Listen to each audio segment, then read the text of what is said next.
Hello people of YouTube, it's Deepak here, and welcome to DCS World 2.8.0 and Heat Blur Simulations F-14B Tomcat. Welcome to Tutorial 3, Carrier Launch and Navigation. Today we're going to go over the basic procedures you would use to take off from a carrier, in this case the George Washington supercarrier, and then a very brief overview of how to set destination waypoints in the Tomcat, both from the front seat and the rear seat. As you can see, the aircraft is in the same condition that we left it at the end of Tutorial 2, after we'd completed all of the rear seat startup. The Rio would have now called ready for taxi, and that's what we're going to do next. So, the first thing we're going to do is a quick bit of before taxi cockpit preparation, mainly checks actually. If we look down at the left-hand side of the cockpit here, I want to make sure that my anti-skid is in the center off position. It's here anti-skid and spoiler brake. You've got options for both anti-skid and spoiler brakes, completely off in the middle, and in the bottom position just spoiler brakes. When operating from the carrier we use neither of these systems, and so we need it to be in the off position. Next thing to check is the hook bypass. That's a switch over here. Rearward position is for carrier, forward is for field operations. We're going to leave it in carrier. What this means is that when we're in an approach to land, if we don't have the hook down, which is the control here, we'll get a warning. And you always want that to be on when you're operating at the carrier because it's easy to forget.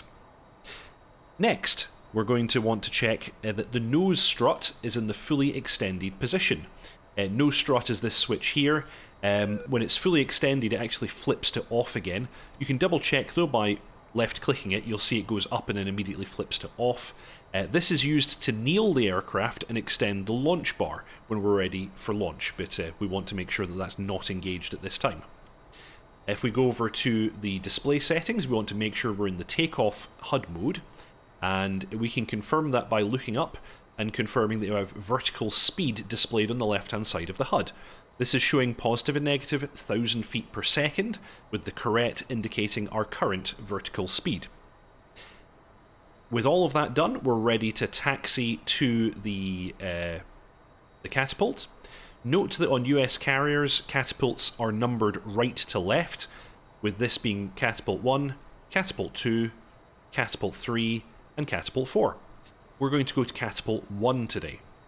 So, first thing to do, we're going to disengage the parking brake by pushing in this lever.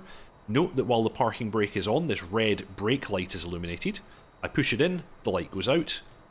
Next, I'm going to depress the nose wheel steering button, and we'll then get NWS ENGA as a light on the left-hand side there. That means that nose wheel steering is now engaged. The spool time on the F-14's engine is quite slow, so let's advance the throttle just a little and wait for it to react.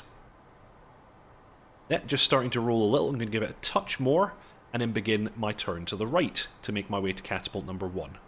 We don't want to be going too fast, and we want to be quite careful because of this slow spool time in the engine. And we can use toe brakes to moderate that speed as well. Okay, we're keeping our eyes on the yellow shirt. He's going to direct us towards the Catapult. First thing he'll do is put his arms out to say, hey, look at me. And then he'll start giving us alignment commands. There we go. He's saying, hey, look at me. And now he's telling us to continue.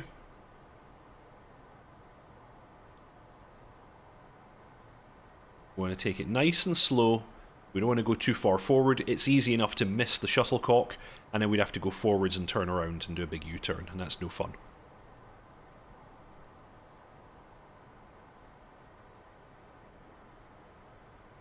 There we go. He wants us to be on the brakes. I'm now holding the aircraft on the toe brakes, and I've returned the throttle to idle. And now he wants us to extend the wings. As we can see from the wing sweep indicator here, wings are fully swept and we're in manual mode. If I look over my shoulder, I'm going to use the wing sweep thumb wheel. I'm going to push it full forward and just observe that the wings fully extend. They've done so. And we're actually going to exercise the wings. We're now going to bring the control all the way back into swept again. Confirm that they do in fact move all the way back to swept. And then I'm going to push my control into automatic, confirming that it says auto, and now the wings will again fully sweep forward, and now we don't have manual control over them anymore. They'll automatically move based on the speed schedule. So that's now set. We're now getting the instruction from the director here to kneel the aircraft and extend the launch bar. So here we go, nose strut. I'm going to right click on it and hold. The aircraft is going to kneel down and extend the launch bar. And he's now going to move out of the way. We look from the outside view, we can see launch bar is down. And we're then going to follow further instructions from the director here. He's telling us to come forward, so I'm off the toe brakes. I'm advancing the throttle. And again, we want to crawl forwards. We'll then strike the shuttlecock. Oh, and we went right over the top, and he's telling us to stop. Sometimes you'll come to a stop prior to the shuttlecock, and you need a bit more throttle to run over the top. I actually gave it enough throttle there to go right over the top of the shuttlecock. And now the shooter is giving us the run-up command. So at this stage, we want to do all of our final checks and get ready to go. So Hudson takeoff mode, I'm actually going to put my steering cue into TACAN, and I'm going to set my course to 270. That's just a little guide for me in order to do my climbing turn. So just a quick brief on what it is we're going to do immediately after we launch. We're going to climb to 500 feet on the radar altimeter.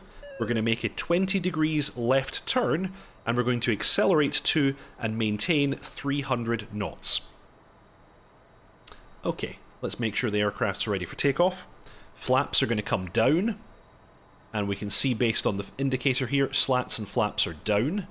I want to check and make sure that I've not inadvertently deployed my speed brake. It's currently reading in. Let's deploy it. Full motion, and then fully retract it. It's now indicating in again. That's good, that's what we want to see. And I'm now going to go mill power, and I'm going to wipe the controls, just to make sure that everything is working. We've got mill power, full control wipe, and everything looks normal. At this stage, I'm actually going to zoom out just a touch and set my view, and left shift and the U key will salute. We've given the shooter the salute. Everyone's doing final checks. Shooter points at everybody. Everyone gives thumbs up. He's indicating shoot, and I'm away. Off the deck, and gear up. And before 225 knots, flaps up. And everything should be retracted at this stage. And it's a 20 degree left clearing turn. That'll do. And we're at about the right altitude as well. So I'm going to bring the nose back down again and maintain that altitude and adjust my trim. Bringing throttle back now. Try and maintain 300 knots. And we're going to maintain this heading, speed and altitude until we get to 7 miles. As indicated by the TACAN here, we're currently at 3 miles.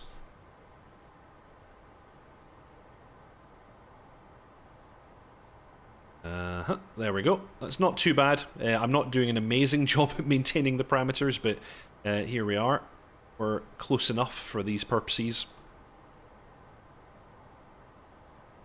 Yeah.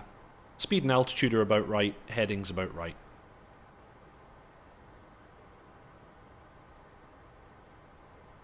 Helpfully, there is a little white triangle on the radar altimeter at 500 feet, just to help you maintain that. 6 miles. Coming up on 7 miles. Gonna go full afterburner.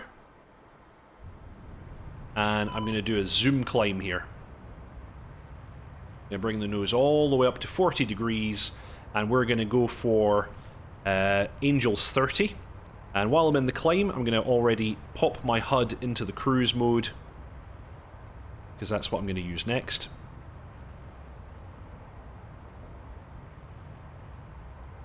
Just look at that altimeter winding up. And we're almost accelerating. Actually, we're very slowly accelerating in this configuration. Aircraft's not particularly heavy today. Really climbs very well, accelerates really well as well. And while we're on the way up, I'm going to switch steering from TACAN to normal waypoint navigation, because that's what we're going to use next.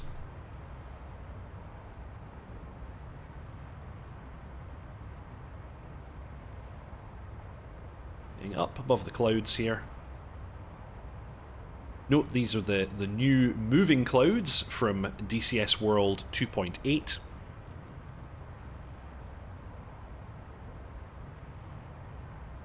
Okay, I'll bring the nose down a little bit. I don't want to lose too much speed.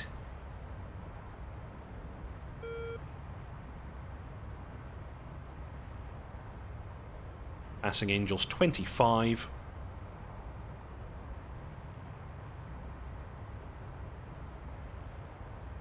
And I'm also going to get ready to use the altitude hold autopilot. So I'm going to select altitude mode, flip engage on the autopilot control panel, and then when I actually want it to engage, I just tap nose wheel steering.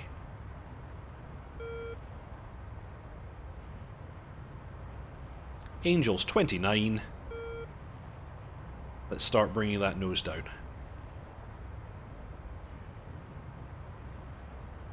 Okay, past Angels 30, tapping the nose wheel steering,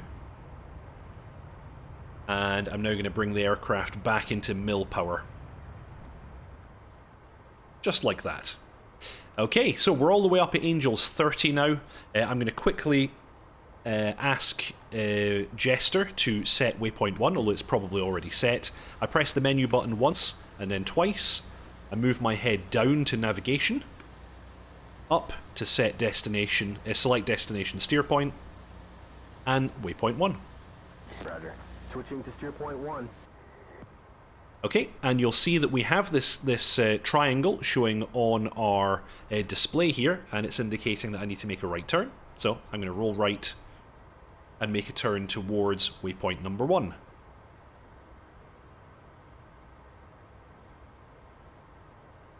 And one thing to note, if I look down at my HSD, I've got confirmation that I'm in destination waypoint mode.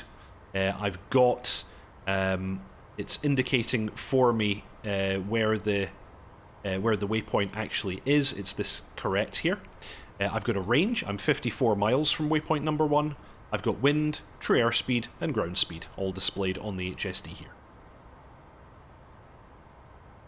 So I'm just going to keep my turn coming around, and I'm actually going to bring the throttle back a bit out of mill power. Going to give myself a kind of cruise setting here, because we don't need to go quite this fast. We're cruising along about 350 knots. That's fine for just now.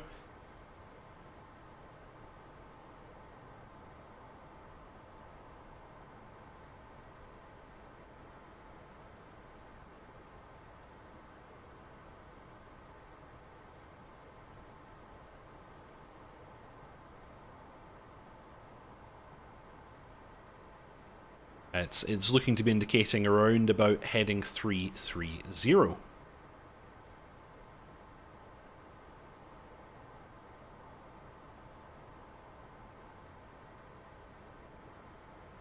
And we want to line up this correct with the diamond for my current heading. So I'm going to start rolling out here. That looks about right. There we go. So that was a carrier launch and some basic navigation. If I wanted to switch waypoints with Jester, I could do so, of course, with the menu. Alternatively, if I press number 2 across the top of my keyboard, I can actually assume the position of Jester. And the destination waypoint is actually controlled on the TID here with this rotary. I'm currently on waypoint 1, I could switch to waypoint 2, and 3, and so on.